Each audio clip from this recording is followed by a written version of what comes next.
जाएगा। तो मैं आपसे पूछना चाहूंगी कि भारत के साथ तो उन्होंने ऐसी कोई जो है वो नहीं की कि उनको धमकी का कोई लेटर आया या उनके एम्बेसडर ने बताया हो कि जनाब ये कुछ ये सोचा जा रहा है आपके बारे में और ये देखिए वो ये कह रहे हैं क्योंकि आपने उनसे तेल भी खरीद लिया, ये भी कर लिया और आपने जो है उनका साथ भी नहीं दिया जब वो कह रहे। आपको पता होना चाहिए कि उस रीजन में उनकी पार्टनरशिप भारत के साथ है। आपको पता होना चाहिए कि उन्होंने उस एरिया में भारत को पिक किया है अगेंस्ट चाइना। उन्होंने आपको निग्लेक्ट किया है, काले तक नहीं कि मुझे चिट्ठी लिखी थी तो क्या पाकिस्तान इनका गुलाम है, इंडिया को चिट्ठी क्यों नहीं लिखते।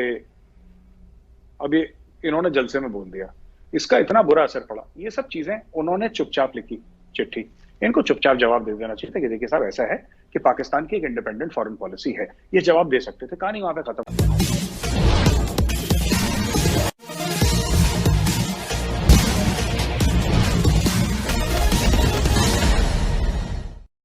पाकिस्तान के प्रधानमंत्री ने सार्वजनिक सभा में यह बताया है कि उन्हें अमेरिका से एक लिखित धमकी मिली है। हालांकि पाकिस्तान को धमकी मिलना कोई नई बात नहीं है, लेकिन अब की बार जो अमेरिका से धमकी मिली है वह ज़्यादा संगीन बताई जा रही है। कहा जा रहा है कि इससे इमरान के जान को खतरा भी हो सकता है। पाकिस्तानी मीडिया यह सवाल उठा रहा है कि भारत कश्मीर में जो करता है या फिर भारत अभी तक रूस से अपना संबंध बनाए हुए है जबकि अमेरिका और पश्चिमी देशों ने मना किया है, फिर भी भारत को अभी तक धमकी देने की कोई हिम्मत नहीं जुटा पाया। लेकिन पाकिस्तान को आए दिन कोई भी धमकी दे जाता है। पाकिस्तान के इस बेबसी की कहानी आइए आगे सुनते हैं।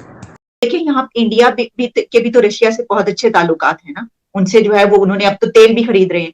तो फिर सवाल ये उठाया जा रहा है कि अगर फर्ज करें कि उसके अंदर ये भी लिखा हुआ है, वाकई में जब आज पार्लियामेंट का इजलास है उसमें ये बताया जाएगा, तो मैं आपसे पूछना चाहूंगी कि भारत के साथ तो उन्होंने ऐसी कोई जो है वो नहीं की कि उनको धमकी का कोई लेटर आया या उनके एम्बेसडर ने बताया हो कि जनाब ये कुछ ये सोचा जा रहा है आपके बारे में और ये देखिए वो ये कह रहे हैं क्योंकि आपने उनसे तेल भी खरीद लिया, ये भी कर लिया और आपने जो है उनका साथ भी नहीं दिया जब वो। आपको पता होना चाहिए कि उस रीजन में उनकी पार्टनरशिप भारत के साथ है। आपको पता होना चाहिए कि उन्होंने उस एरिया में भारत को पिक किया है अगेंस्ट चाइना। उन्होंने आपको निग्लेक्ट किया है, काले तक नहीं करते। पाकिस्तानी किसी का कोई इंफ्लुएंस ही नहीं है इस वक्त इस बाइडेन एडमिनिस्ट्रेशन पर। इस उनकी आईज और ईयर सारे इंडियंस हैं और वहां से आप ये कहें कि वो नवाज शरीफ पेनिट्रेट करके तो उनसे ये करवा लेंगे, इम्पॉसिबल। कि मुझे चिट्ठी लिखी थी तो क्या पाकिस्तान इनका गुलाम है, इंडिया को चिट्ठी क्यों नहीं लिखते। अभी इन्होंने जलसे में बोल दिया, इसका इतना बुरा असर पड़ा। ये सब चीजें उन्होंने चुपचाप लिखी चिट्ठी, इनको चुपचाप जवाब दे देना चाहिए था कि देखिए साहब ऐसा है कि पाकिस्तान की एक इंडिपेंडेंट फॉरेन पॉलिसी है। ये जवाब दे सकते थे, कहानी वहां पे खत्म हो जाती। इन्होंने उसका भी सियासी फायदा उठाने की कोशिश करी है ना। अच्छा, उनकी हिम्मत कैसे हुई भाई? 20 लोगों ने अगर चिट्ठी लिखी खान साहब को, है ना, तो कि आप क्यों खड़े थे वहां पे रशिया में जाके, फलाना जो भी इन्होंने करा वहां पे पुतिन के साथ खड़े थे जब जंग हो रही थी। तो भाई वो लोग इसलिए सवाल पूछते हैं क्योंकि वो लोग पैसे देते हैं, वो पाकिस्तान को पैसे देते हैं। तो सवाल तो पूछ, जो भाई आप जिससे लोन लेंगे, जिससे एड लेंगे, वो तो आपसे सवाल पूछेगा ना सर। नहीं पूछेगा आपसे सवाल पूछेगा वो आपसे, जाहिर सी बात है। और खान साहब को भी सोचना चाहिए कि साहब जंग जिस दिन हुई उस दिन जाके पुतिन के बगल में खड़े हो गए और उनको जो रिसीव करने आया प्रोटोकॉल में उससे कह रहे हैं कि आई एम वेरी एक्साइटेड। आप न्यूट्रल रहिए, इंडिया भी न्यूट्रल रहा है, इंडिया भी न्यूट्रल रहा। ट्रेन के मामला चल रहे थे तो उसमें हमने देखा कि वहां पे जो गुफ्तगू हुई उस पे उन्होंने इंडिया के हवाले से भी रिजर्वेशन शो की, उनके ऊपर भी जो है उन्होंने कहा, फिर उनको कहा कि अपने आप को दूर करें उससे, यहां तक कहा गया। तो लेकिन ये हुआ कि वहां से कोई इस तरह का शोर नहीं उठा। तो हमारे इधर से क्या आप समझते हैं कि हम ज्यादा इनसिक्योर हैं? यानी क्योंकि एक तो इमरान खान साहब ने वो जो छत पे चढ़ के उन्होंने ललकारा है, तो आपको लगता है कि वो अपने आप को कुछ बड़ा लीडर बनाना चाहते हैं या वो उनको कुछ इस वजह से वो नाराज हैं कि कॉल नहीं आई और हमें इग्नोर किया? आलिया, मैं यहाँ पर वाशिंगटन डीसी में यहाँ तक देख रहा था कि S-400 पे इन्होंने जो एक फ्री पास दिया था इंडिया को, यहाँ उसको भी दोबारा खोल लिया था उन्होंने। क्योंकि जब रशिया से उन्होंने तेल लेना शुरू किया था तो उन्होंने कहा था वो माइट कम द सैंक्शंस और sanctions since you have bought system S-400। लेकिन उनकी देखें, उनकी सफारतकारी की कामयाबी, उनकी लॉबी की कामयाबी, तेल भी ले रहे हैं लेकिन फिर भी उन पे सैंक्शंस नहीं लग रही। लेकिन वर्सेस आपकी तरफ दूसरी तरफ ये है, आपने जुल्म ये किया है कि आपने इस चीज को पॉलिटिसाइज किया है, आपने इसका फायदा उठाने की कोशिश की है, आपने दर हकीकत अमेरिका को ब्लैकमेल किया है, बैक स्टैब किया है ऑलमोस्ट। तो उस पे कोई भी होगा तो उस पर रिएक्ट करेगा। सबसे पहला रिएक्शन इस पे ये आएगा कि आपके ऊपर डिप्लोमेटिक जो है उसका रिएक्शन होगा, चाहे डिप्लोमेटिक सैंक्शंस हो, डिप्लोमेटिक जो भी उसकी स्टेट डिपार्टमेंट या इंटरनेशनल कवानीन है उसके मुताबिक उसको वो डील करेंगे। और जो पाकिस्तान और पाकिस्तान एम्बेसी और diplomatic missions will go through the consequences. तो ये रशिया भी गए, आपने उनको स्नब भी किया, आपने 3.5 साल हर तकरीर में आपने भाषण उनको दिया, आपने अफगानिस्तान पे चीजें बातें की, आपने उसामा बिन लादेन को शहीद किया, आपने अफगानियों की शैकल्स तोड़ी, आपने हर बात की एब्सोल्युटली नॉट। हालांकि उन्हें जरूरत ही नहीं थी वहां अड्डों की, उनको जरूरत होती अड्डों की तो अफगानिस्तान से क्यों जाते? तालिबान तो उनको 2 बेसिस आर्मी के देने के लिए तैयार थे, लेकिन उनको चाहिए नहीं थी, वो तो अपने ड्रोन्स के जरिए सारे ऑब्जेक्टिव हासिल कर लेते। लेकिन आपने इतना बड़ा पॉलिटिकल ड्रामा किया है, अब आप उसकी क्लोजर पे पहुंच चुके हैं, ये क्लोजर दिया आपने उसको, अब इसके कॉन्सिक्वेंसेस तो देखने पड़ेंगे ना, सफारती लिहाज से सैंक्शंस। इंस्टेबिलिटी है वो है, पर ये अभी क्यों हुआ सर? ये 3.5 साल के बाद, 3.5 साल के बाद मुझे ऐसा लगता है कि जो कहते हैं ना कि जब सितारे मिल जाते हैं तभी शादी होती है, तो अब सितारे मिल गए हैं। So the Chinese are very very upset. और मैं बता रहा हूँ, लोग शायद इसको इतना डिस्कस नहीं कर रहे पाकिस्तान मीडिया में, बट मैं इस चीज को लेकर कन्विंस्ड हूं कि one of the main things, one of the main reasons why this is happening, और मैं फिर कह रहा हूं वजूहात नहीं है, ये सिर्फ एक कारण नहीं है, कई कारण है, लेकिन एक बहुत महत्वपूर्ण, एक बहुत जरूरी जो वजह है इसकी, वो ये खाएगा तो पाकिस्तान खाएगा जो खा रहा है।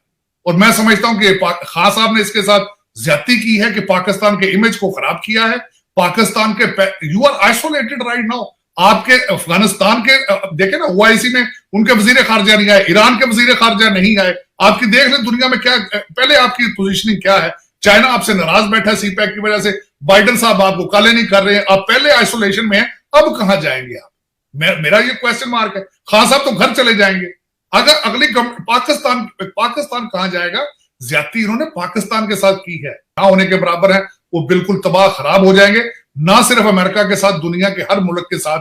और लोग आपके एम्बेसडर्स के साथ कम्युनिकेशन करना बंद कर देंगे, जो पहले ही ना होने के बराबर है। सबसे ज्यादा नुकसान इसमें स्टेट ऑफ पाकिस्तान का हुआ है और नाकाबिले तलाफी नुकसान हुआ है। इसकी आने वाले दिनों में Pakistan haves to step up और बताना पड़ेगा कि हम कौन लोग हैं। हम देखें सियासी मैच्योरिटी के हालात देखें आप। पाकिस्तान को आए दिन कोई न कोई देश धमकी देते रहता है। अब तो तालिबानी भी जो अफगानिस्तान में सरकार चला रहे हैं पाकिस्तान को धमकी देने लगे हैं, जबकि इन्हीं तालिबानियों के सरकार जब अफगानिस्तान में बनी थी तो पाकिस्तान में जश्न मनाया गया था। अब इसको समझने के लिए कि आखिर पाकिस्तान को दूसरा देश क्यों धमकी देता है, इसके लिए किसी रॉकेट साइंस की जरूरत नहीं है। यह सामान्य सा सिद्धांत है कि पाकिस्तान स्वावलंबी नहीं है, वह दूसरे देशों पर आश्रित है, दूसरे देशों के कर्जे पर जिंदा है। जो दो देश कर्जा देगा वह धमकी भी लगा सकता है, अपनी शर्त भी मनवा सकता है।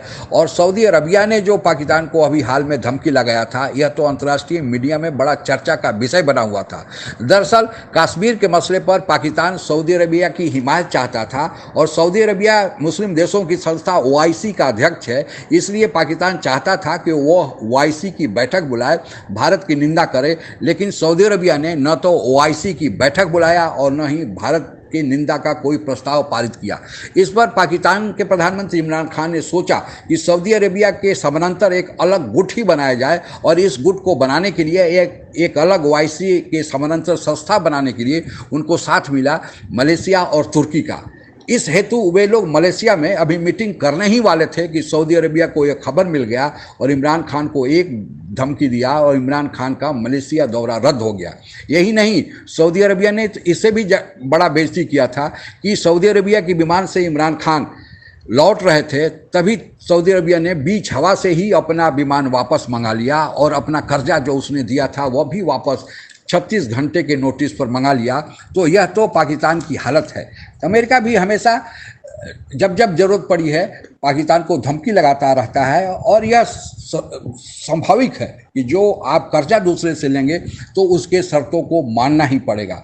इमरान खान को चाहिए कि अपने देश को ठीक करे, धमकी का आना अपने आप बंद हो जाएगा। अब की बार जो धमकी अमेरिका से आई है उसके बारे में दो मत बताए जा रहे हैं। एक कहा जा रहा है कि धमकी वास्तविक है और इसका कारण यह है कि पाकिस्तान रूस के नज़दीक जा रहा है और अमेरिका चाहता है कि वह रूस के नज़दीक न जाए और वह अमेरिका के गुट में जो यूक्रेन का गुट है उसके साथ खड़ा हो। और इसके लिए अमेरिका ने धमकी लगाई है, क्योंकि अमेरिका कर्जा भी देता है और FATF से निकालने की मामला हो या फिर वर्ल्ड बैंक से कर्ज देने का मामला हो, उसमें अमेरिका पाकिस्तान की सहायता कर सकता है। लेकिन कुछ लोगों का कहना है कि अपनी सरकार को बचाने के लिए, क्योंकि इमरान खान की सरकार जा रही है, तो उससे बचने के लिए वे झूठा नाटक कर रहे हैं कि उन्हें अमेरिका से धमकी मिल रही है, उनसे जान का खतरा है कि लोग उनके पीछे लामबंद हो जाए और शायद उनका कुर्सी से जाना कुछ देर के लिए टल जाए। लेकिन यह कुछ भी होता नहीं दिख रहा है। आज के लिए बस इतना ही। जय हिंद।